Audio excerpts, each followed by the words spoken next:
Dito po at sila ang lead agency dito sa aming ginagawa na pagdala ng tulong at assistance para sa ating mga beneficiary na tinamaan at naramdaman masyado ang tagtuyot na dala ng El Nino. Kaya't nandito po ang iba't ibang cabinet secretary.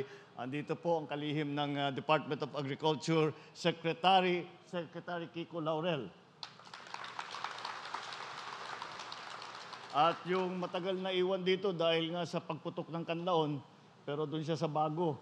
At doon naiwan dito nga para siyang tumutulong. Kaya sila po ang nangunguna kapag tayo'y tinamaan ng kalamidad. At ngunit hindi lang sa pagputok ng bulkan, hindi lang sa lindol, hindi lang sa bagyo, pati na sa ating mga farmer, sa ating mga mangingisda na nangangailangan ng tulong dahil nga sa kahirapan na dinaanan nila dahil nga sa hinaharap pa natin, patapos na rin pero hinarap natin na El Nino. Nandito po sa kalihim ng DSWD, Secretary Rex Gatchalian.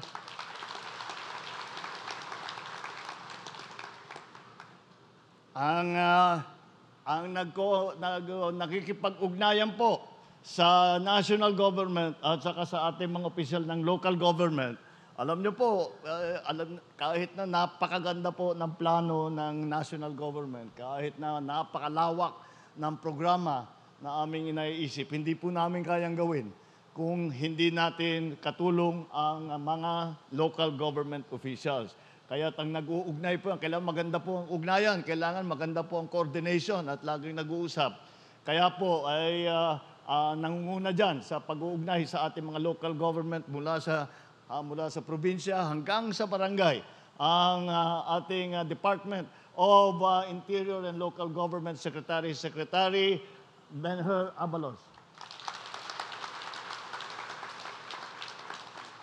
Ang Lone District Representative ng Bacolod, Representative Greg Gasataya.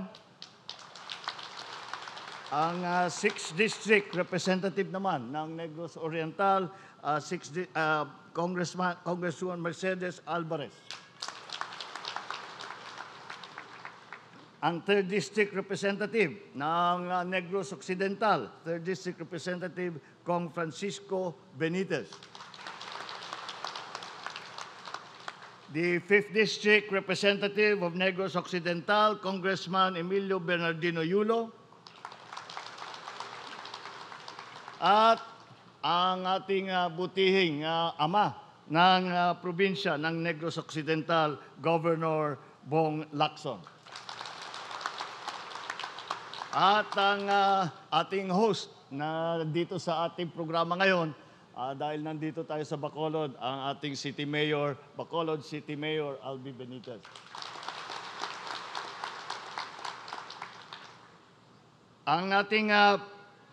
Ang pinakamahalaga na ating kasama ngayon dito sa ating programa na ginagawa ngayong hapon, ang pinakaimportante sa lahat ng nandito, kayo po, mga beneficiary, na magtatanggap ng iba't ibang klase na tulong. Ang aking mga kasamahan sa pamahalaan, ladies and gentlemen, maayong aga sa pinalanggat namon nga Negrense.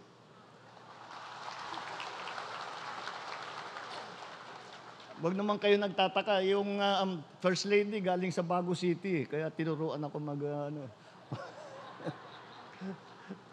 kaya nawala na yung punto na Ilocano para na ako native. Sa ating mga minamahal na mga magsasaka, mangingisda, kasama ang inyong mga pamilya dito sa ating tinutukoy na City of Smiles, isang taus-pusong pagbati mula sa ating pamahalaan. Narito po kami ngayon sa Bacolod upang ipadama ang aming pagmamahal at suporta sa mga tunay na bayani ng ating panahon. Kayo ang walang humpay na pagsisikap para sa ating bayan. Ngayon naman, kaliwat kanan ang pagsubok na inyong kinakaharap mula sa pabago-bagong klima hanggang sa mga kalamidad. Hindi namin kayo pababayaan. Isa na rito ay ang matinding pagsubok na dulot ng pagputok ng Bulkang Kanlaon nitong Hunyo lamang. Sa kasalukuyan, umabot na sa higit 9,000 pamilya o mahigit 27,000 katao ang naapektuhan ng pag-aalboroto ng kanluon. Ang mga pinsalang idinulot nito sa agrikultura ng Negros Occidental ay umabot sa mahigit 11 milyong piso na ikinalugi ng 135 mangingisda at magsasaka. Bilang tugon sa hamong ito, namamahagi ang DSWD ng higit 24 na milyong pisong halaga ng tulong sa Bago City, sa La Carlota, sa La Castellana, Moises Padilla at Pontevedra. Bukod po rito, kasalukuyan isinasagawa ng Department of Agriculture ang pagsisiyasat sa epekto ng pagputok ng bulkan sa sektor ng agrikultura at pangisdaan upang matiyak na maibibigay ang angkop na tulong na mga hakbangin. Nakakaantabay na rin ang DA Region 6 Disaster Risk Reduction and Management Operations Center at yung Livestock Rescue Evacuation Center sa pag-alalay sa mga nag-aalaga ng hayop sa oras ng pangangailangan. Ang Negros Occidental Provincial Veterinary Office naman ay nagbigay na rin ng mga gamot sa La Castellana at nagpadala ng mga veterinaryo at mga eksperto upang tumulong sa mga nag-aalaga ng mga hayop. Kasabay din nito, hindi rin natin nakakalimutan ang pinsala na idinudulot ng nagdaang El Nino sa kabuhayan ng ating mga magsasaka at mangingisda. Kaya ang Department of Agriculture Region 6 ay patuloy na nagsasagawa ng pananaliksik sa pansala ng El Nino at tumutulong sa mga mangingisda at magsasaka sa kanilang pagbangon at rehabilitasyon. Mga minamahal kong mga kababayan, sa araw na ito, magkakaroon pa tayo ng karagdagang tulong para sa inyong lahat. Magbibigay po tayo ng tigsa 10,000 piso na siyang ipapamahagi ng lokal na pamahalaan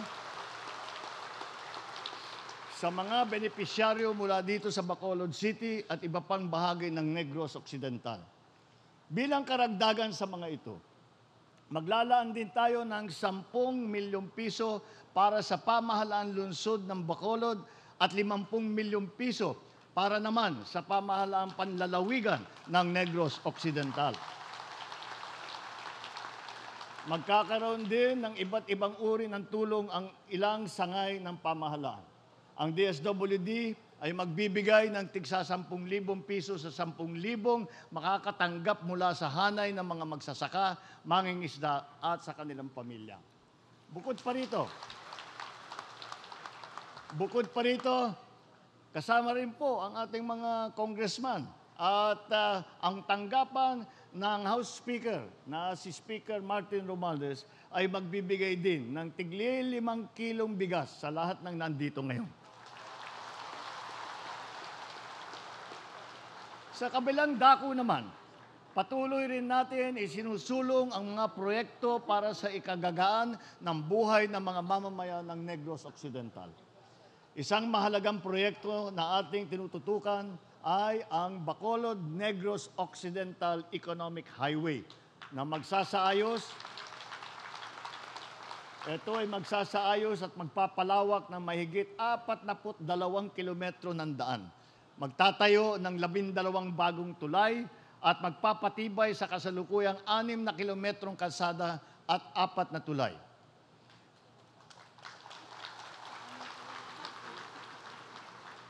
At nariyan din ang Asenso Yuhum Residences dito sa Bacolod City.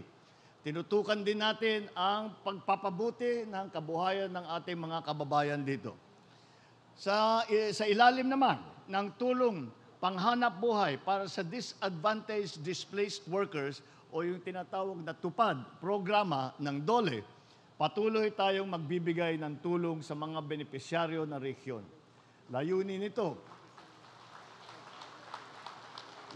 nito na magbigay ng pansamantalang kabuhayan para sa mga nawalan ng trabaho at mga nasa laylayan ng lipunan. Sa pangunguna naman ng TESDA, magbibigay tayo ng training allowance upang makakuha ng bagong kasanayan ang ating mga kababayan at makatulong sa kanilang paghahanap ng mas magandang trabaho.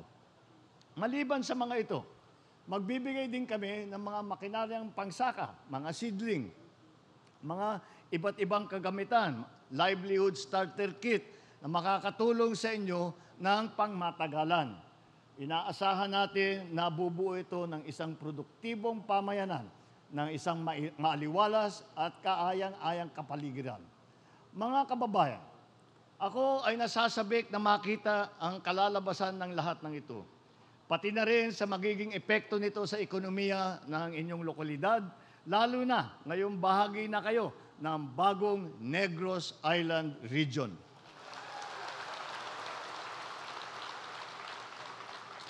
Pinapangako ko na walang magsasaka o mangingisda o sino mang Pilipino ang mapag-iiwanan sa aming pinapangarap na bagong Pilipinas. Bilang inyong Pangulo, ang aking pangarap ay isang bansang maunlad kung saan ang bawat isa ay mamumuhay ng may dangal at katiyakan sa kanilang kinabukasan. Sa inyong tulong at suporta, makakamit po natin ito. Basta tayo ay sama-sama at nagtutulungan at tayo ay kapit-bisig na pinapaganda ang ating mga anghanap buhay at tumutulong tayo sa mga nangangailangan ng tulong, maaabot na rin po natin ang ating pangarap ng bagong Pilipinas. Maraming salamat. Mabuhay!